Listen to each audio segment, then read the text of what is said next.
नमस्कार बंधुरा तो IQOO Z6 और IQOO Z6 Pro एर पर एबार বলা হচ্ছে যে IQOO Z7 খুব তাড়াতাড়ি আসতে চলেছে কিন্তু এবার আপনি এটা ভাববেন না যেমন IQOO Z5 এর সঙ্গে IQOO Z6 এর অতটা রিলেশন নেই মানে IQOO Z5 এর আপগ্রেড ভার্সন যেমন IQOO Z6 অথবা Z6 Pro নয় কিন্তু এই যে Z7 বলে যে স্মার্টফোনটা আছে এটা 100% IQOO Z5 এর আপগ্রেডেড ভার্সন হতে চলেছে তো এই ভিডিওতে আমি আপনাকে বলবো এই যে IQOO Z7 বলে যে স্মার্টফোনটা আসতে চলেছে এটা স্পেসিফিকেশন প্রাইস আর কবে লঞ্চ হবে যে দামে লঞ্চ হবে সেই দামে আপনার কি এটা নেওয়া উচিত নাকি কোনো অন্য ফোন নেওয়া উচিত এই সব কিছু সম্বন্ধে ভিডিওতে আমরা আলোচনা করব তো চলুন শুরু করা যাক ভিডিওটা কোনো সময় নষ্ট না করে আপনি যদি গ্যাজেট ওয়ার্ল্ড বাংলা চ্যানেলে প্রথমবার আসেন আর একটু বাংলা টেক ভিডিও ডেইলি দেখতে চান তাহলে gadget world Bangla channel subscribe অবশ্যই করে নেবেন তো প্রথমত আলোচনা করব এটা ডিজাইন সম্বন্ধে এবার দেখুন এখনো পর্যন্ত এরকমই ইনফরমেশন পাওয়া গেছে যে এর যে ডিজাইনটা যেটা রিসেন্টলি IQOO Neo 6 বলে যে সিরিজটা লঞ্চ হয়েছে চায়নাতে তাতে আপনি যেমন ডিজাইন পেয়েছিলেন প্রায় সেরকম ডিজাইনে আপনি এই IQOO Z7 বলে স্মার্টফোনটা দেখতে পাবেন আর সববারের মতোই IQOO Z7 বলে স্মার্টফোনটা টোটাল তিনটে কালারে লঞ্চ হবে একটা হলো ব্ল্যাক একটা রেইনবো কালার আর একটা অরেঞ্জ কালার এই স্মার্টফোনটা থিকনেস হলো 9.21 মিলিমিটার আর এর ওয়েট হলো 202 গ্রাম ডিসপ্লে দিক থেকে আপনি এতে পাবেন 6.58 inch full HD plus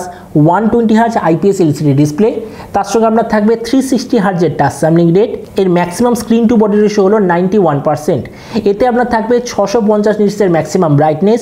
HDR10S certification আর IQOOর বাকি স্মার্টফোনের মতো এতেও আপনি পান্ডা গ্লাসের প্রোটেকশন দেখতে পাবেন তার মানে সোজা কথা বলতে গেলে এই যে ডিসপ্লেটা ঠিকঠাক কোয়ালিটির ডিসপ্লে প্রসেসরের দিক থেকে আপনি এতে পাবেন ডায়মেনসিটি 8000 প্রসেসর যেটা একটা খুবই ভালো কোয়ালিটির গেমিং প্রসেসর আর কেননা এটা IQOO স্মার্টফোন তার মানে অবভিয়াসলি আপনি এতে একটা 5 লেয়ার কুলিং সিস্টেম দেখতে পাবেন ক্যামেরার দিক থেকে আপনার এতে থাকবে 64, 8 আর 2 মেগাপিক্সেলের ব্যাক ক্যামেরা তার সঙ্গে 16 মেগাপিক্সেলের ফ্রন্ট ক্যামেরা এই যে 64 মেগাপিক্সেলের মেন সেন্সর তার সঙ্গে আপনি EIS এর অপশন দেখতে পাবেন এই যে স্মার্টফোনটা বলা হচ্ছে টোটাল তিনটে ভেরিয়েন্টে লঞ্চ হবে 8 128GB 8 256GB আর 12 256GB এই টোটাল তিনটে কালারে লঞ্চ হবে এর র্যামের কোয়ালিটিটা হবে LPDDR5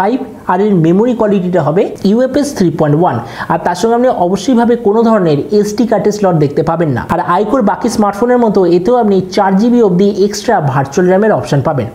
ব্যাটারি দিক থেকে আপনার এতে থাকবে 6000 mAh ব্যাটারি তার সঙ্গে 44 ওয়াটের চার্জার আর যে কানেক্টিভিটি সেটা আপনি পাবেন USB Type-C তো এবার স্মার্টফোনের বাকি কিছু ফিচার হলো যেতে আপনি পাবেন side mounted fingerprint sensor Android 12 ভাবে out of the box 3.5mm Jack থাকবে আর ডুয়াল স্টেরিও স্পিকার 100% আপনি এতে দেখতে পাবেন তো এবার সবচেয়ে মেন জিনিস IQOO Z7 কবে লঞ্চ হবে কি দামে লঞ্চ হবে তো এখনো পর্যন্ত আমি যেরকম ইনফরমেশন পেয়েছি জুন মাসের লাস্টে বা জুলাই মাসে এই স্মার্টফোনটা লঞ্চ হওয়ার সবচেয়ে বেশি চান্স মানে প্রথমে চায়নাতে হবে তারপর এটা ইন্ডিয়া বাংলাদেশ এই সব জায়গায় একসঙ্গে লঞ্চ হয়ে যাবে আর আপনাদের প্রাইস সম্বন্ধে বলি তো আমার সোর্সে তো আমি এরকম ইনফরমেশন পেয়েছি এই স্মার্টফোনটা ইন্ডিয়া লঞ্চ হবে ওই 27000 টাকার আশেপাশে আর আপনি যদি বাংলাদেশ থেকে দেখে থাকেন তাহলে ধরে নিন বাংলাদেশ এটা লঞ্চ হবে ওই 33000 বাংলাদেশি টাকার আশেপাশে তো এবার সব ভিডিওর মতো এই ভিডিওর আসলে আপনাকে জানাবো এই যে স্মার্টফোনটা 27000 যে আসতে চলেছে আপনার কি নেওয়া উচিত নাকি কোনো অন্য স্মার্টফোন নেওয়া উচিত এবার দেখুন আমি নিজে IQOO Z5 বলে এই স্মার্টফোনটা ব্যবহার করছি 25000 টাকায় আমার মতে মনে হয় এর চেয়ে বেশি পারফরমেন্স কেউ দিতে পারে না কিন্তু তবু আমরা যদি এই স্মার্টফোনটার কিছু প্রবলেমের কথা বলি তো প্রবলেম তো এমনিতে কিছু নেই তবু আমি বলবো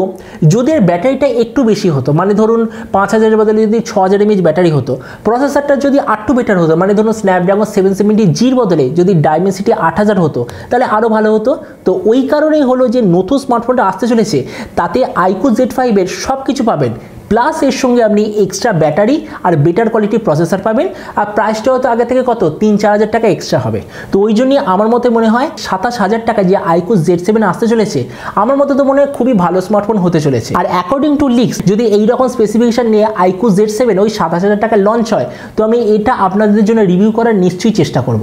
তো এবার আপনি যে কম সময় অবশ্যই জানাবেন এই যে IQOO Z7 বলে যে স্মার্টফোনটা আসতে চলেছে এটা স্পেসিফিকেশনের প্রাইস দেখে আপনার কি মনে হয় আর যে দামে এটা লঞ্চ হচ্ছে সেই দামে আপনি কি এটা নিতে চান নাকি কোনো অন্য স্মার্টফোন নিতে চান এটা সম্বন্ধে নিচে কমেন্টে বলতে আমাকে একদমই ভুলবেন তো চলুন দেখা হবে আগামীকালের একটা টেক ভিডিওতে till then stay tuned and always remember think positive be positive thank you